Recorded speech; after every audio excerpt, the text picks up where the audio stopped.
Many thanks indeed for joining us for tonight's broadcast. I'm Ethan Tashobia, and later on I will be joined by my guest anchor, Ivan Munye, who will be telling us more about him. You're watching RwandaTV News live from Kigali. On the third day of his state visit to Jamaica, President Paul Kagame held closed-door discussions with Prime Minister Andrew Holness, followed by bilateral discussions with members of both delegations. President Kagame and Prime Minister Holness also witnessed the signing of multiple agreements of cooperation between Rwanda and Jamaica.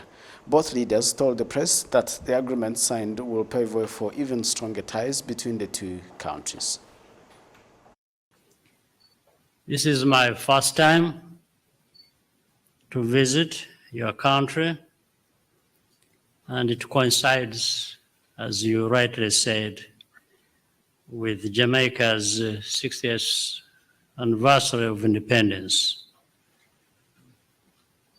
Allow me once again to take this opportunity to congratulate you and the government and the people of Jamaica for your outstanding accomplishments.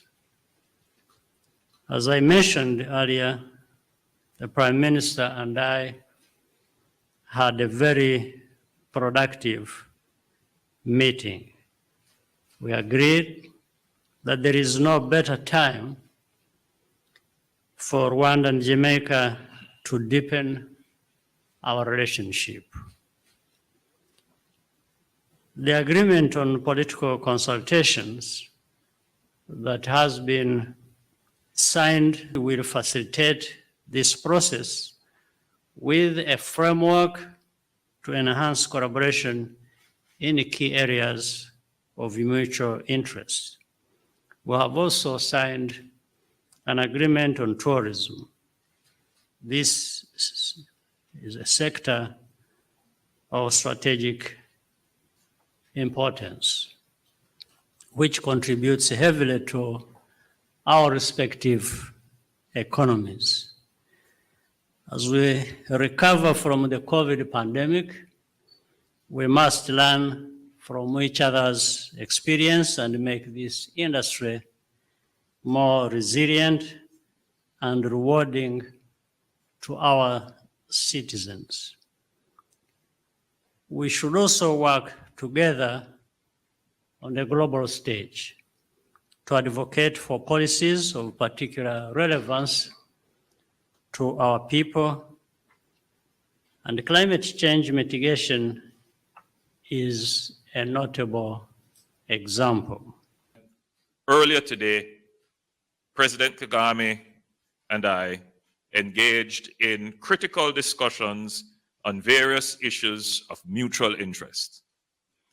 The robust dialogue we had builds on the areas of expertise within our respective countries, allowed us to share experiences and best practices, and brought us closer by exploring avenues to expand economic and technical cooperation. In so doing, we concur that we must now strive to yield concrete benefits from these collaborations between Jamaica and Rwanda. In our meeting today, we spoke of the potential for investments in agriculture, special economic zones, manufacturing, and logistics, to name just a few areas. There have been additional commitments to further explore cooperation in culture, health, youth engagement, energy, cyber, and tourism, which we are sure will yield great benefits for both our countries. Still on the same story, this Friday, President Paul Kagame also joined Prime Minister Holness for Think Jamaica 2022, a public dialogue discussing various topics, including the future of Africa-Caribbean partnerships. In their remarks, President Kagame and Prime Minister Holness shared views on what Rwanda and Jamaica can learn from each other. The Caribbean and Africa have a lot in common, beginning with the people. There is that deep connection that the geographical distance can't eliminate.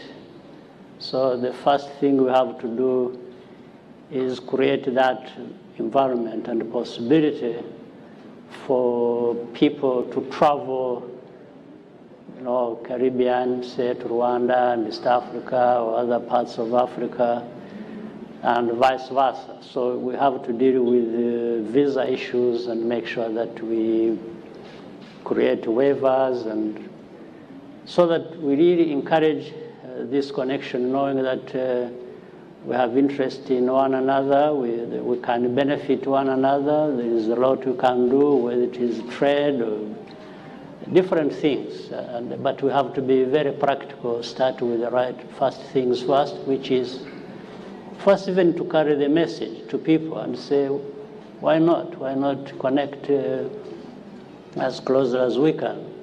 Rwanda is a perfect example of a country that has overcome challenges and struggles, and they have done so remaining united.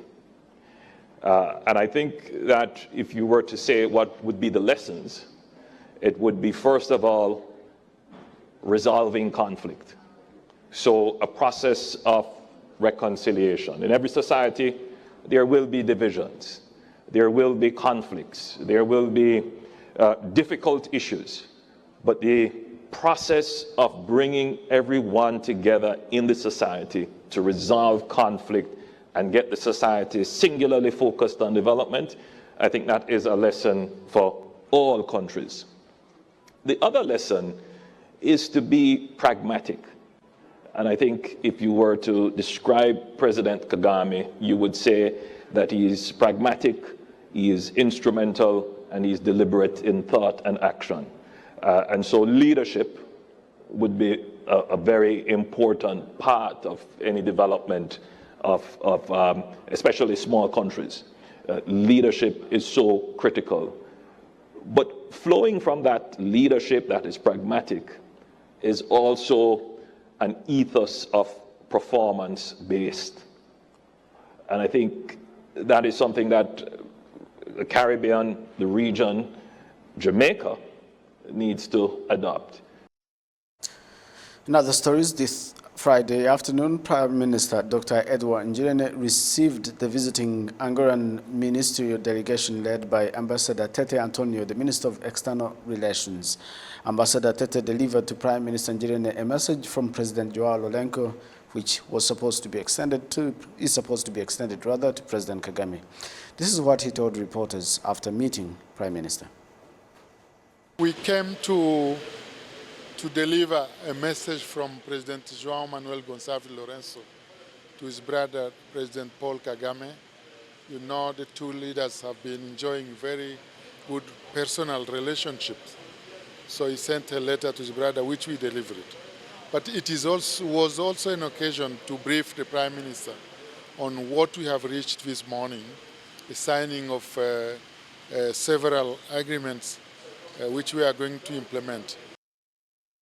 Indeed, several agreements were signed. Rwanda and Angola signed multiple bilateral agreements meant to boost the trade and investment between the two countries. Serge Nori has more.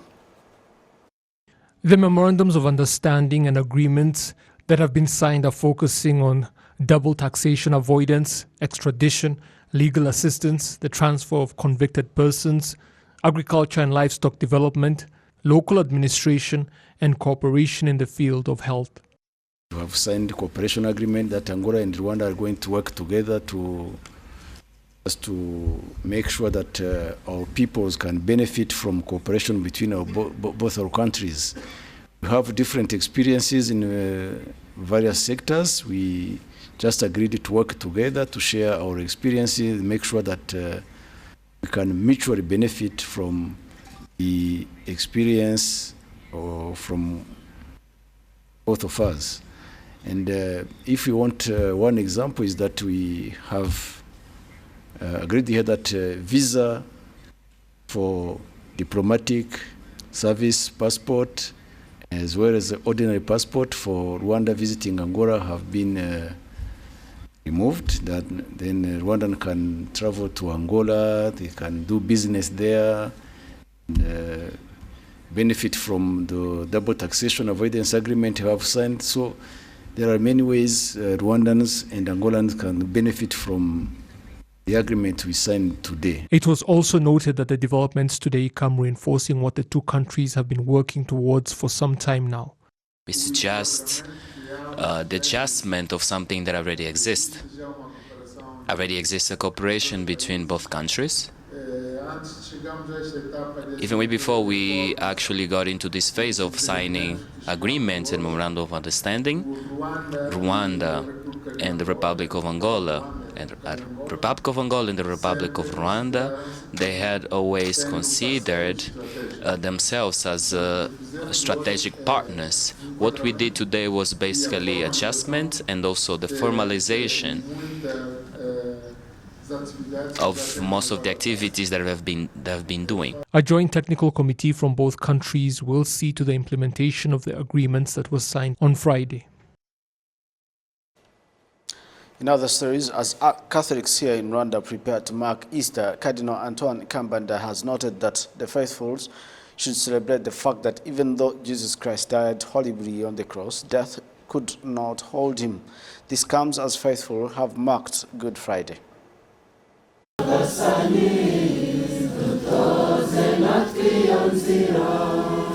In Kigali City, the Catholic faithful participated in the climb of Jari Hill, a journey they undertake every year in remembrance of the pain Jesus Christ had to endure when he was crucified. We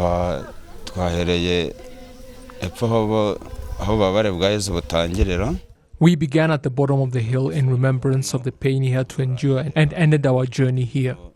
For him, the journey ended with death for our sake. He was buried but rose again.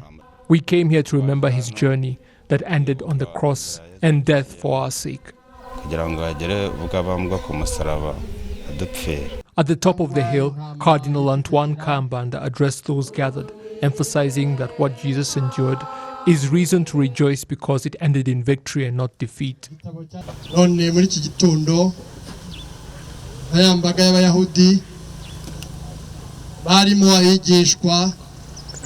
It was on a morning like this when the Jewish followers of Jesus accompanied him on his painful journey, their voices drowned out by the shouting and jeering of the crowds. They remained with him until his death, but that journey did not end with him just dying, but his resurrection as he defeated death for us.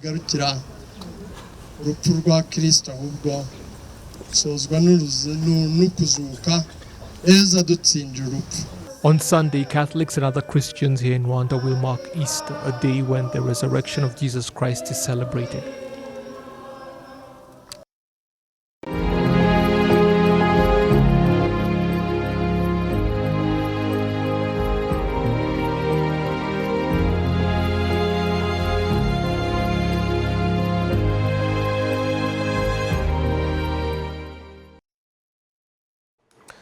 Now, people in Bugesera district, they held commemoration activities to remember the Tutsi that were massacred at what used to be the Nyamata and Narama churches, now the genocide memorial sites that are the final resting places of more than 55,000 victims of the 1994 genocide against the Tutsi. Now, here in Rwanda, now present at the commemoration event was the Speaker of Parliament, Donatille Mukabalisa. She called on all Rwandans to fight those who use social media and other online sites to deny and negate the 1994 genocide against the Tutsi. Genocide survivors present commended the government for helping them to rebuild their lives after the atrocities that claimed so many of their loved ones and before it was halt. What is now Bugesera district in Rwanda's eastern province of Rwanda saw some of the worst atrocities in the country during the 1994 genocide against the Tutsi and prior to that. In other stories, more than 200 youth from Kayonza district visited Kigali Genocide Memorial and the Campaign Against Genocide Museum located at the Parliamentary Building. This was done to create awareness about the Rwandan history and to promote humanity and unity among Rwandans. Betemutoni reports. The Kigali Genocide Memorial in Gisozi shows the history of genocide against Tutsi, how it was planned for many years and executed. On the other hand, the campaign against genocide museum located at the parliament played a big role in stopping genocide by Inkotanyi. The representative of youth volunteers in Kanza district noted that both places are important to visit, which is the strong weapon in fighting against genocidal ideology and building unity for Rwandans. Tugiye gutera ikirenge muri bakuru bacu. We should make sure that the great job our elders did on stopping the genocide and uniting Rwandans is well sustained. Different youth in Kanza district also noted the visit has helped them to learn more about the history of Rwanda. I've got knowledge from here, which I studied in history, and I could hear it. But due to lack of money, I couldn't make it here. But I'm so happy today for being here. What I should tell them is the testimony I saw, so that next time they can also come and see the proof that genocide against Tutsi indeed happened. Vice Mayor of Kayonza district noted that the reasons why they brought youth is because most of them were born after 1994 genocide against Tutsi, and so the youth need to learn and understand the history of genocide against Tutsi, how it was planned for many years and executed. Ni gihe rero nanone tuba tugomba kuvuga ngo ko genocide itazongera kubaho ukundi ubu. This is the time we should say never again to the genocide. Youth should know about the bad history of our country and make sure that what happened never happens again in Rwanda. Different youth include youth volunteers, leaders of National Youth Council, and other representatives of youth organizations visit different historical places that have a great history about Rwanda. Betty Mutoni, RwandaTV News.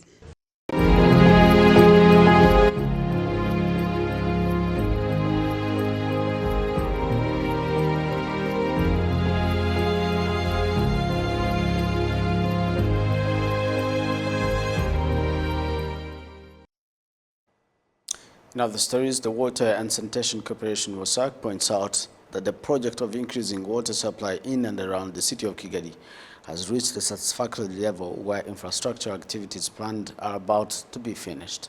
Now, WASAC also points out that at the end of the 186 cubic meters of a project, it will supply a lot of water in and around the city of Kigali, from moving it to the current 131 cubic meters already available per day. RwandaTV reports.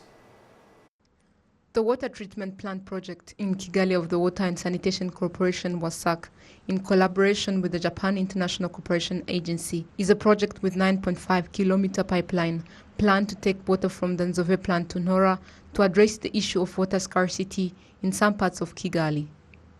Dominique Sindikubgabo, a resident of Nora village in Gasabo district, says they are still concerned about the lack of water in the area and wishes infrastructure to be available to them so that they can have access to water.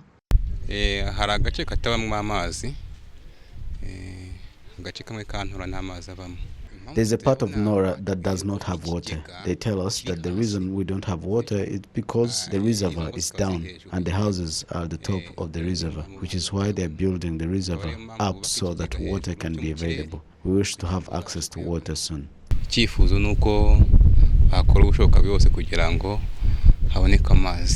In the infrastructure activities that are being built, it is clear that the project has reached half of the required steps to complete it. Engineer René Munana, one of the staff who monitors this project, notes that much has been done. A lot of work is already done. The pipes are already installed from Nzove to at least Gatsata. In most of the areas, the pipes have been already established. We are remaining with a small part that is not even half of the whole project. The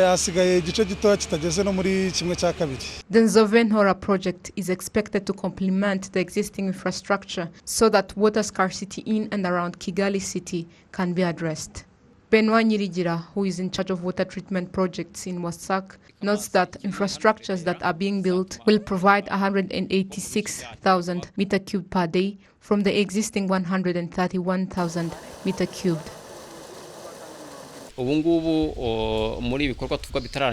Currently, we are using 131,000 cubic meters of water, But at the end of the project of Nzove, we will be able to provide 186,000 cubic meters of water in the city of Kigali. This will help us to supply water to those that have little and those that have no access at all.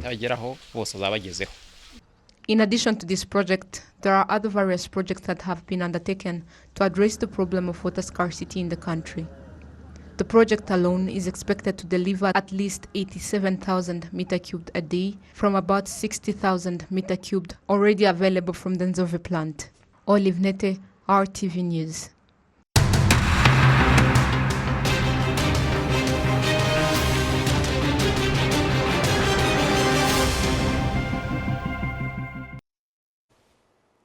Welcome back. You are still watching RTV News. I am Ivan Munyengango, your guest anchor tonight. In other stories making headlines globally, Israeli police say 300 people have been arrested after violent confrontations with Palestinians at the Al-Aqsa Mosque compound in occupied East Jerusalem. This comes after police raided the compound in early hours of Friday as thousands of worshippers gathered for morning prayers. At least 150 people have been injured in the violence. We have this report courtesy of Al Jazeera. Now, most of you are wondering why I have Ivan or Eva Munyengango in the studio. Eva is a certified strength and conditioning coach for athletes and professional trainers for non-athletes clients as well. Possibly, he's one of the best personal trainers in Rwanda. Eva is also a genocide survivor. Where did I invite him here? Last week, during the first week of the commemoration of the 1994 genocide against the Tutsi, Eva walked and jogged for over 40 kilometers from Kigali to Gicumbi, a distance he last covered in 1994 while escaping killers who were hunting down Tutsis to be killed during the genocide. Many thanks for joining us, Eva. Thank you for welcoming. Now, most people actually know you as a trainer and a coach. How best can you describe yourself? I would say I'm a fitness entrepreneur because I'm involved in various activities within the fitness area, yeah, but also as of recently a little bit in agri-trade. Yeah. Now let's talk about the trip, you know, the work and the jogging, a lot of jogging actually. Yeah. If you want to know a bit of the details, go to his Instagram page. He's called Ivan Munye. Yes. Ivan Munye. You'll get what I'm talking about. The trip, how did you come up with the idea? And if you could tell us a little bit about your history as well. The idea basically was inspired by the 25th year of the commemoration, 28th year of the commemoration. When I started originally, I wanted to do just 28 kilometers. Just to go there, and it was my first time. I've been wanting to do this trip and go back in these streets for so long. And only this time I felt like I wanted to take my friends, a few friends with me. Yeah. I wasn't alone. And it was just for going there and remember and try to see if obviously, sceneries have changed. Yeah. The gardens and on the hills are better, trees and so forth, and bridges, but there are still these remarkable places, yeah, and that sort of trigger. I mean, obviously, these you get to places and there are memories, and each memory has an emotional reaction. So you as you are walking, as you're going through these extreme physical conditions, you also get to relive. But obviously, because of this, these many years that have passed, it doesn't have the same effect as used to. But it was a very important trip to do, and I will do it every year, and I will add a kilometer every year. How old were you during the genocide? And if you could tell us briefly the memories that you experienced during the genocide journey. I was about to turn 7, so yeah. I was 6, and what I remember about that road in particular, I've been to other places also during, but it was within the Byumba district. What was it? Gicumbi district. Gicumbi district but now. it was Yeah. And so that young, me and my sister, who were visiting a family friend when this whole thing started. And so we were shown the road to go to with the RPA army at that time. And the trip was like in the night, and then during the day we would go into the sugarcane plantations. It was like about 3 days. And you can imagine for a 6-year-old that is carrying a bunch of stuff in the head, needed or not needed, I don't remember really, but it was quite a trip, yeah.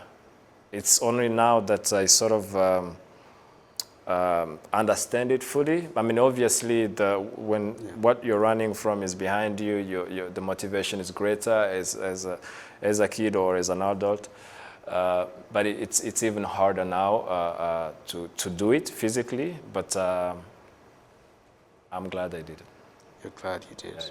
Your sister's still alive? She's still alive, yeah. Your family? My siblings, yes. But we just lost parents, and yeah. We are 4, and yeah. I have 3 other siblings. In one word, what does Kwibuka mean to you? Kwibuka, it's a strange time because it's that time whereby you wake up every morning of these 100 days, and you kind of live in the past. You are in the present, you are grown, you have achieved so much, and you know you are no longer that person, and you know that the threat is no longer weighing on your shoulders. But it is a memory that carries so much emotional reaction attached to it that is so, that you relive almost every day when you go to Twitter, when you go to Instagram, when you go to these social media and people, and when you watch news, or when you participate in gatherings and commemoration events. So it helps. It helps. It means a lot. So it's good to see that that there is not just Rwanda, but also the world that contributes to make this an event that will forever be here, because it's the only thing we have left we can do to our lost ones. Yeah. Stay strong, my brother. On a very lighter note, as we end this, during the early days of the pandemic, you're so vocal on social media about the reopening of gyms. Yes. How has been 2022? It's much better, obviously. There are still things, small little restrictions here and there, and other things we try to advocate for that were inspired by the closure of that period. But we are now back fully, gyms are open, and we just wait for Rwandans to fill up. Please do fill up, go work out. Yeah. We had 2 years of eating and not working out, so yep. We surely need to do a bit of working out. So you are the CEO and founder of Kali Fitness. Kali Fitness. So, I mean, check him out, Ivan Munye, on social media, especially Instagram. You'll get a lot of what he does. You know, you can see, surely you can see, and you can tell. If you need that, get in touch with him. And from me and the entire news production team, that's all we had for you tonight. Until next time, I'm Ethan Tashobia, and of course my guest anchor, Ivan Munyangango, Ivan Munye. We say goodbye for now.